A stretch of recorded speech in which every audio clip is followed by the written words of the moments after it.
धर्माचार मुझे नालो बाबू कांजी मांगलिया है। आऊँ चीफ इलेक्शन कमिश्नर कच्ची माशरी मेघवार पंचायती। जिन तरीके से खबर हुई कि अस 11 खबर होंगी कि अस 11 मई जो एक जनरल इजलास करायासूँ इलेक्शन के बाबत। उन मथे मुझी पूरी टीम इलेक्शन कमीशन की पूरी टीम मुझ समेत असां उते पूरो हिकिड़े माण्हू के पूरो ब्रीफ करे आयूँ, सवाल जा जवाब ॾिना आहियूं। इन जे बरक्स असल में कुछ व्हाट्सअप ग्रुप ते डिफरेंट व्हाट्सअप ग्रुप ते उनजी मूंखे इंफॉर्मेशन आई है, फॉरवर्ड थियल मैसेज आया। इन जे अलावा माण्हू मूंखे भी पिन पर्सनली लेटर हलायो हुयो, मूंखे हार्ड कॉपी तो रिसीव न थी कि ग्रुप से ही या कि पर्सनल माण्हू भी तो हुन तरीके से हुन हवाले से आके इन मत थोड़ा वधारे ब्रीफ कल आहियां वरी कि इन जे बाद में आके बिल्कुल क्लियर आके पोजीशन खबर पी वञे कि इलेक्शन बाबत को रहे। जो असां बायोलॉज बनाया हुआसीं, जो रूल बुक है असांजी, हुन में क्लियर लिखियल है क्योंकि असां वटि टाइम ना हो, टाइम पीरियड जो टाइम जी शॉर्टेज हुई, जिनके अलावा असांखे रूल बुक में अना आफ्टर इलेक्शन असां कुछ चेंजिंग्स करीब चेंजिंग्स मतलब अमेंडमेंट थींदी किंग एवर जो तो मुझे इख्तियार है। इनमें मुझो इरादो ये है कि आऊँ मुझी टीम के चूँ या कि इनमें पाँ एवर जो इनके अंदर ऐड करीबो कि इलेक्शन पैनल वाइज कीअं थींदा, उनजो तरीक़ेकार कोर हूंदो, इनमें पेजिस ऐड थींदा। इनके अलावा अगर 2027 में केर चीफ इलेक्शन कमिश्नर अचे तो उनमें अगर वो चाहे तो कि प्रेसिडेंटशिप जा खाली इलेक्शन कराई तो हुनजो भी असां रोड मैप बनाए करे उनके दींदासूं। वो जो उनकी स्वाबदीद तय कि वो इनके कंटिन्यू करे तो इलेक्शन कमीशन के रूल्स के या ना। अना तक ॾिसो पाण वटि रूल्स बुक भी ना हुई इलेक्शन कमीशन की। इता मुझी पूरी टीम के खिराज तहसीन पेश करींदुसि कि इतनी मेहनत करे उन असां इन बुक में कि अगर आइंदा केर अगर असांखे इनमें केर अगर कोर्ट में भी पाण खे ॾियणी पए थी तो पाई किन भी कोर्ट में भी पाण ॾेई सघूं था कि इनमें पूरो रोड मैप पंहिंजो लिखियलु है। तो इन तरीके से असां इन दफ़ा तो क्लियरली आके वाज़े कल आहियां कि ई इलेक्शन पैनल वाइज ना थींदा, बल्कि 21 मेंबर थींदा ने 8 यूनिट का जितरा माण्हू हूंदा उन वोट गिनदा माण्हू का पंहिंजे।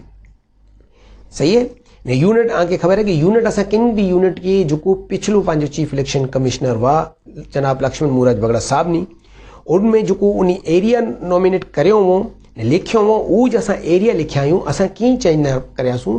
अलबत्ता जो उन 9 यूनिट हुआ असां 9 की जगह ते 8 करियासूं कि असां शेरशाह ने मुझे ख्याल में लालू खेत के असां खणी आयासूं स्वामीनारायण मंदिर की साइड ने पंहिंजो जॾहिं पंहिंजो हिकिड़ो दरियाबाद ने नयाबाद जो एरियो जो वञे तो कलरी तक आगरा ताज तक तो पोइ अॻिए स्टेशन था पंहिंजो शेरशाह अचे थो तो असां उनके ऐड कला थासूं उनमें।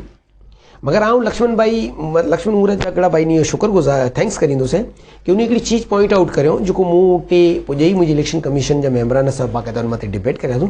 वो हिकिड़ी करेक्शन हुई, थोड़ी उनमें मिस्टेक थी हुई असांखां कि असां दरियाबाद ने नयाबाद जी जो 3 सीटूं हुयूं खपे असां उते 2 कला थासूं ने दूबी कार्ड में असां 2 सीटूं जी जगह ते 3 कला। मगर आफ्टर आऊँ उनके बाक़ाइदा करेक्शन करे नोटिफाई करियोसीं, नोटिफिकेशन कला थोसीं उन चीज़ की कि दरियाबाद नयाबाद जी 3 सीटूं हुयूं ने धोबी घाट जी 2 सीटूं हुयूं।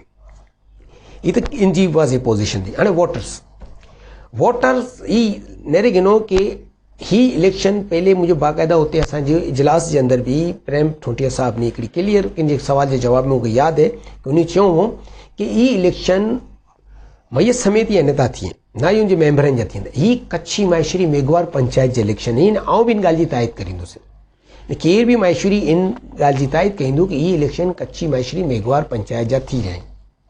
तो हुन लिहाज से हर ने पाकिस्तान जो आइन इजाज़त दे तो हर मेल ने फीमेल के जो 18 ईयर्स अबव है वो वोट दी सके तो पाँ कुला नथा करे सघूं।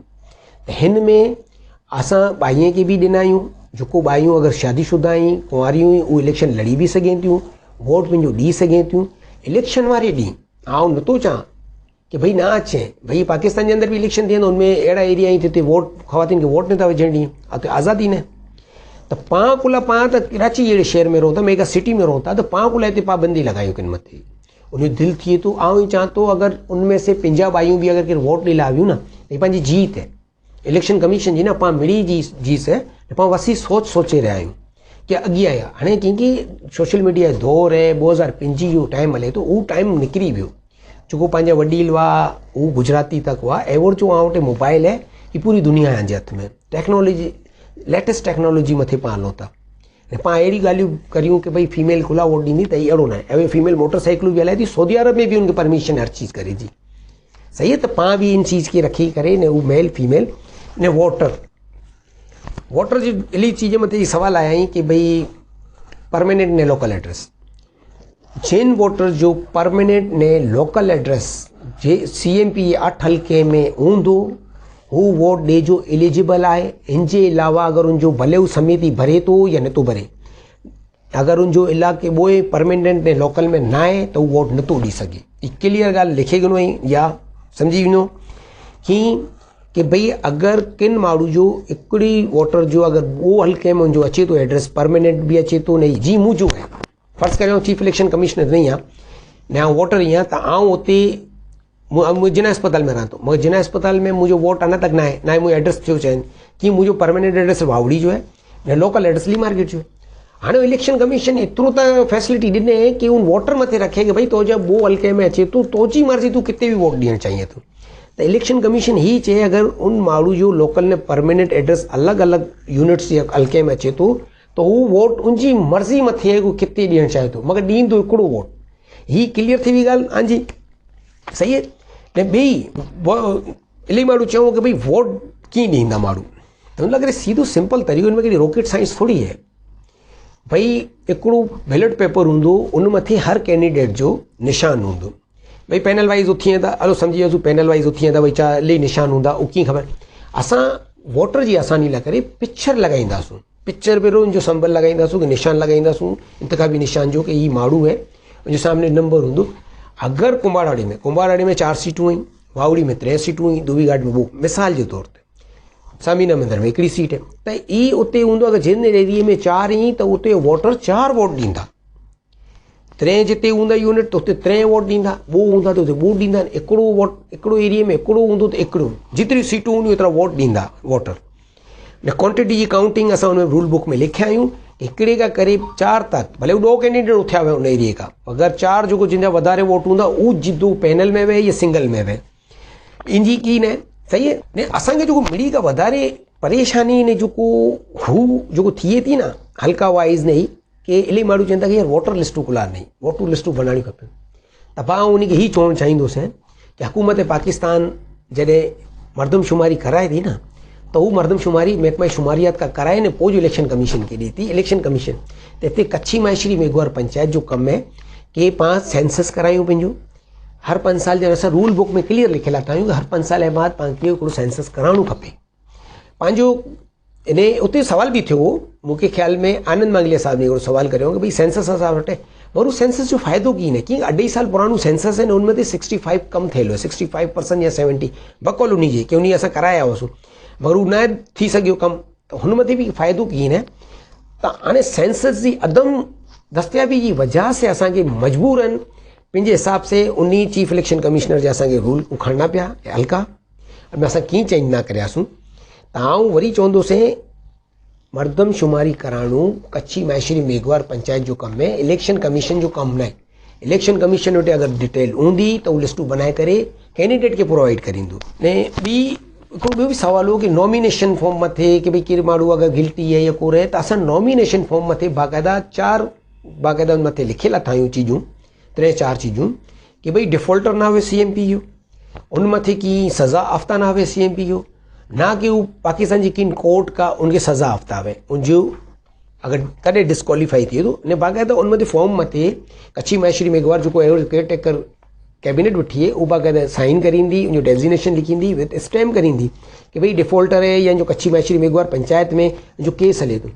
अगरि कंहिंजे खिलाफ़ FIR कटेली है भई केस त नथो हले, उहो डिसमिस थी वियो, ख़तमु थी वियो। FIR जो कीन FIR थोरो अगरि उनजो अंडर ट्रायल किन केस में कोर्ट में हले थो जो प्रूफ खणी अचो असां वटि किन बि कैंडिडेट जे खिलाफ़, त ही करे लाइबो ने संभल त असां जेको निशान इंतख़ाबी निशानी उहो असां बाक़ाइदा ज़रूरु असां डेट लिखायूं उन ॾींहुं असां ॾींदासीं पैनल खे। इन जे अलावा कैंडिडेट खे उहो असां इलेक्शन कमीशन पंहिंजी मदद सां ॾींदो पंहिंजी कि जेको ॾियणो हूंदो। ने पोलिंग स्टेशन केतिरियूं बनायूं था कोर बनायूं था, इहे इलेक्शन कमीशन जो कमु है ने किथे किथे बनायूं था। ने पोलिंग एजेंट फीमेल ने मेल कैंडिडेट ने पैनल जो कमु है ॾियणो, उहो बि असां इलेक्शन शेड्यूल में लिखियलु कि कॾहिं ॾियणो आहे, उन मथे असां वाद जी ॻाल्हि है।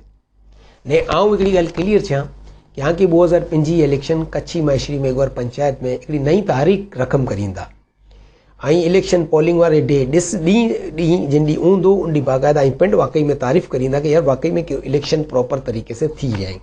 हर चीज़ हिकिड़ी बिल्कुलु मेंटेन तरीक़े सां असां करींदासूं। हर चीज़ वाटर खे बि असां फैसिलेट करीबो, हर चीज़ जो बिल्कुलु हिकिड़ो पूरो क्राइटेरिया असां बनाया आहियूं। नाना बि हिन मथे कमु असांजो हले पियो। मुंहिंजी पूरी टीम हाई क्वालिफाइड टीम आहे।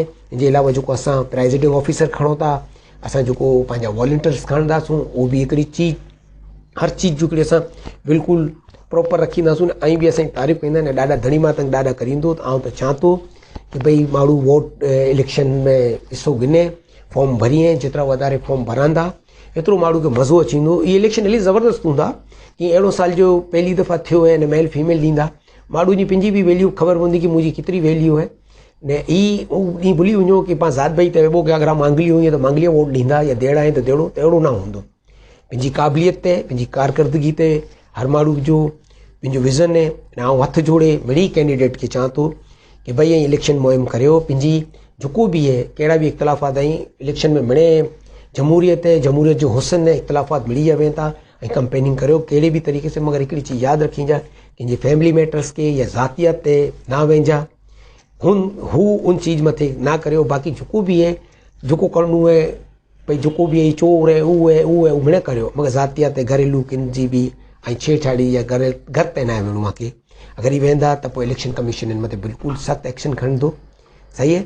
बाक़ी अगरि मूंखे कंहिं ग़लती थी वई या मुंहिंजी टीम खां, जेको असां बायलॉस बनाया आहियूं, ऐं हाणे ही कमु आहे, बसि असांजी दुआ करियो कि असांजी इलेक्शन ई जल्दी 15 जून जो करे, इन जे बाद नई कैबिनेट खे असां 28 तारीख़ पगबंदी करे, इन जे बाद असां थोरो खण किनबो टाइम आहे वटा, पोइ इनजी ख़ाली रूल्स खे अमेंडमेंट करे जेको अव्हांखे चयो ईअं पैनल वाइज़, ने ॿी चीज़ प्रेसिडेंट खे उनजो पूरो रोड मैप ॾीबो आहे कि जेको नयो इलेक्शन चीफ इलेक्शन कमिश्नर पंहिंजो अची वेंदो 2027 में, 27 खां 29 उनके लाइ अगरि ईज़ी थी वेंदो। उहो हाणे उनजी आहे कि उहो उनखे कंटिन्यू करे थो या नथो करे। बाक़ी आज जो मिड़ी जो हामी नासी ॾाढा धणी मातंग में जय धनी माता।